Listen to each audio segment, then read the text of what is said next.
आज की कहानी मजबूरी। रंजन 8वीं क्लास में पढ़ता था। आज स्कूल से छुट्टी होते ही वह घर पहुंचा तो देखा उसकी मम्मी बैठी रो रही थी। रंजन, मम्मी क्या बात है, आप क्यों रो रही हो? रंजन के पापा गुजर गए थे।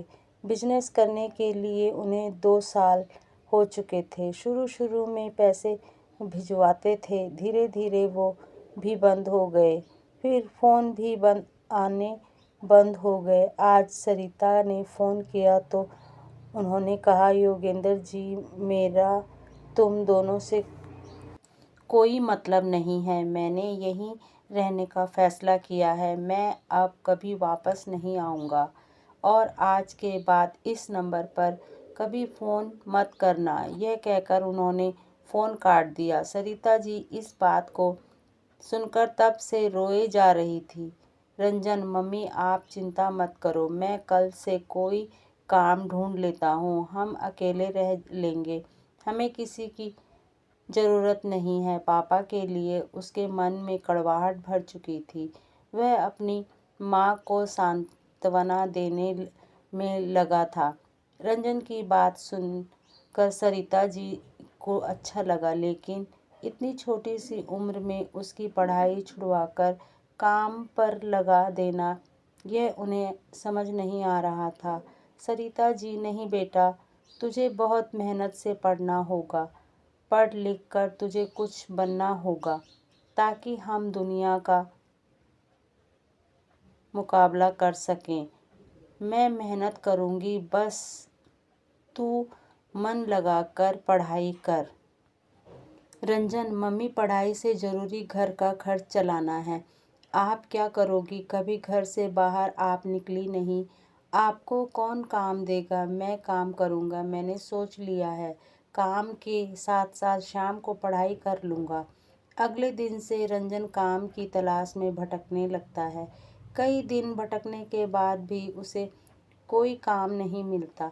इधर सरिता जी भी रंजन के जाने के बाद काम की तलाश शुरू कर देती है, लेकिन उन्हें भी कोई काम नहीं मिलता। एक दिन दोपहर के समय रंजन को बहुत भूख लग रही थी। वह सुबह से भूखा था और काम ढूंढ रहा था। तभी वह एक चाय की दुकान के बाहर पहुंच जाता है। रंजन, भैया मुझे एक चाय दे सकते हो? लेकिन मेरे पास पैसे नहीं हैं। बहुत भूख लगी है। मैं शाम तक आपकी दुकान पर काम कर लूँगा। दुकानदार, भूख लगी है तो चाय क्यों पीना चाहता है? रंजन, खाने के पैसे नहीं हैं, चाय से भूख मर जाएगी। दुकानदार उसे चाय और साथ में पाव खाने को देता है। रंजन खाने के बाद दुकानदार के पास पहुंचता है। रंजन, बताइए क्या काम करना है? मैं शाम तक आपका काम करता रहूँगा। दुकानदार, जा बेटा घर जा, हम छोटे बच्चों से काम नहीं करवाते। किसी ने देख लिया तो पुलिस हमें पकड़ लेगी। रंजन, लेकिन मैंने जा आपकी चाय पी है, आप उसके पैसे कैसे चुकाऊंगा? दुकानदार, जा बेटा, जब पैसे हों दे देना। रंजन, नहीं, मुझे कुछ न कुछ काम बताइए, मैं कर दूंगा। दुकानदार, अच्छा एक काम कर, बड़े चौराहे पर एक बेकरी है, वहाँ से मुझे पाव ला दे। ये ले पैसे और मेरी साइकिल ले जा। रंजन साइकिल और पैसे लेकर बड़े बाजार पहुंच जाता है। वह पाव लेकर वापस आने लगता है, तभी पाव वाला पूछता है, पाव वाला सुन, तू और भी दुकानों पर मेरे पाव पहुंचाएगा, तुझे कमीशन दूंगा। रंजन, लेकिन मेरे पास साइकिल नहीं है, यह तो चाय वाले की है। पाव वाला, मैं तुझे साइकिल भी दूंगा, शाम तक जितने पाव पहुंचाएगा उसके पैसे मिल जाएंगे, लेकिन काम ईमानदारी से करना, कहीं मेरी साइकिल लेकर भाग मत जाना। रंजन, मालिक, मैं ईमानदारी से काम करूंगा, आप चिंता मत करो। अगले दिन रंजन पाव वाले की दुकान पर पहुंच जाता है। वह उसके पाव दुकानों पर पहुंचा देता है। शाम को उसे कमीशन के पैसे 100 रुपये मिल जाते हैं। घर आकर वह सरिता जी को सारी बात बताता है।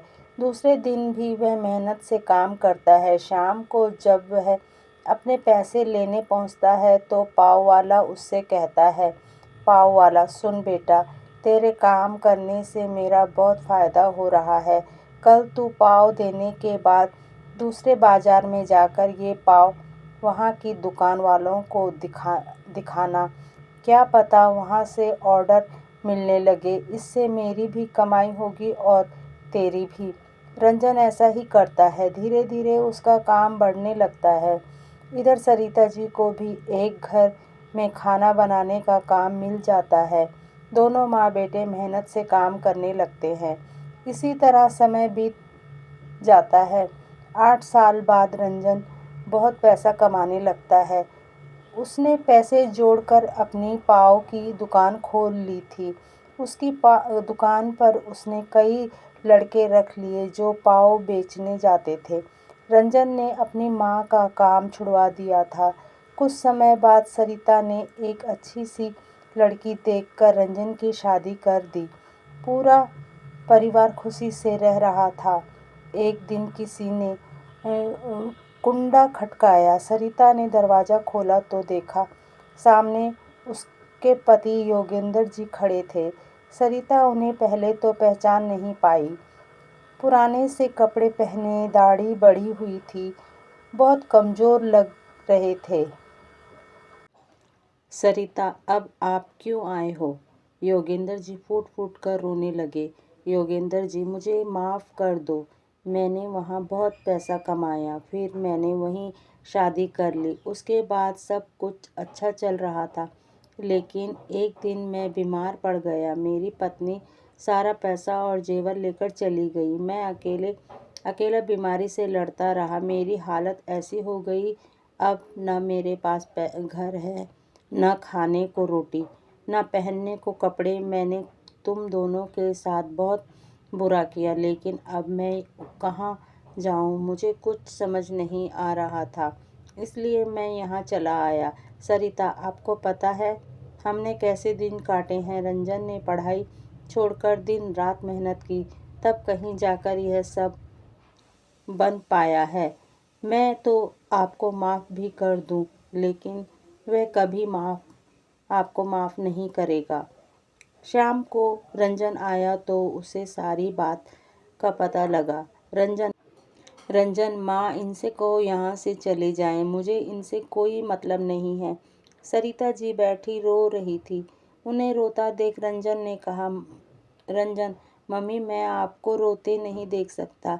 ये बाहर वाले कमरे में रह सकते हैं, लेकिन हम लोगों से कोई मतलब नहीं होगा। आप इनका खाना वहीं पहुंचा देना।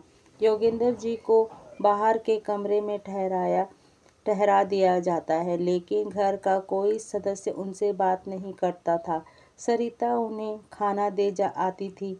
योगेंद्र जी अपने किए पर पछता रहे थे। इधर रंजन ने उनसे सब रिश्ते तोड़ दिए थे। सरिता जी चाहकर भी अपने पति की मदद नहीं कर सकती थी, क्योंकि उन्हें अपने बेटे के कष्ट नज़र आते थे। एक दिन योगेंद्र जी रात को सोए तो सुबह उठे नहीं। घर में मातम छा गया। रंजन ने अपने पिता को आखिरी विदाई दी, लेकिन उनके जाने का दुख केवल सरिता को था। रंजन की जिंदगी से तो वह बहुत पहले चले गए थे।